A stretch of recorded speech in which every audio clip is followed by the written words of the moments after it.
Zack Snyder, a director whose name sparks endless debates, visionary genius, or overindulgent stylist. But with Twilight of the Gods, his new animated series on Netflix, a Viking inspired saga, he may have delivered something I actually didn't expect. A bloody, brutal, and surprisingly satisfying story about gods and morality.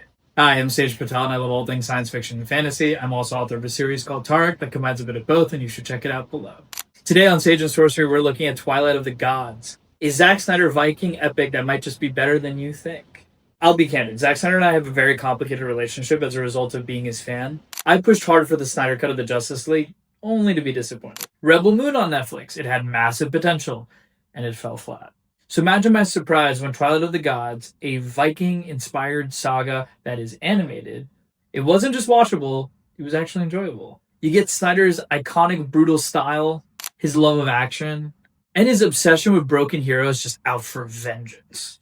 And I think the reason why it all works is because it's animated. At its core, this is Snyder at his best.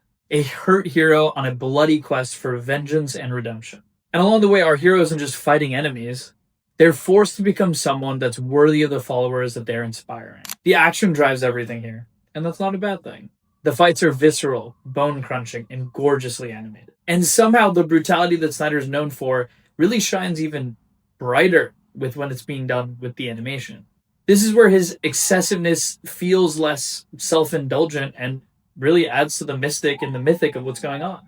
Again, if you know Snyder, you know his obsessions.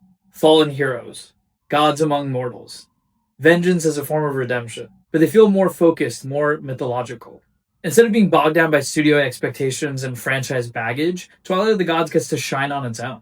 This lets Snyder do what he does best. Create an operatic world that feels like every single thing shatters mountains. And every choice is supposed to cut deeper than the blade being used. That said, of course it's not perfect. The pacing warbles in quieter episodes. And of course some of the plot beats are predictable given our famous director has to, lean on some things that he's really good at. And while the ending is a great cliffhanger, it's still unclear if we're going to get another season 2. That uncertainty does hurt because by the very end of it, you're actually anticipating something really exciting with the main character, with everything that's happening around it, with how the gods are responding, how Loki and Thor are actually playing into things, what's going on with Odin, all of the things you want to know. But it ends kind of abruptly, and if you do really take a second glance at it, it does give the main character a full kind of scope of start to finish of what she was trying to accomplish.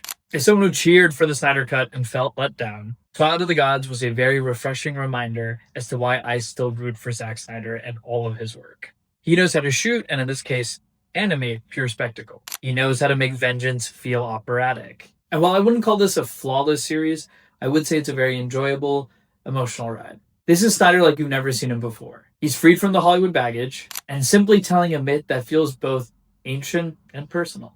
This is Sage and Sorcery, and Twilight of the Gods on Netflix, Zack Snyder's Viking saga, is actually good. Whether or not we get a season 2 or not, this first chapter, this first season, is worth your time. If, of course, you want brutal action, mythic stakes, and Zack Snyder, and Snyder at his most unapologetic self.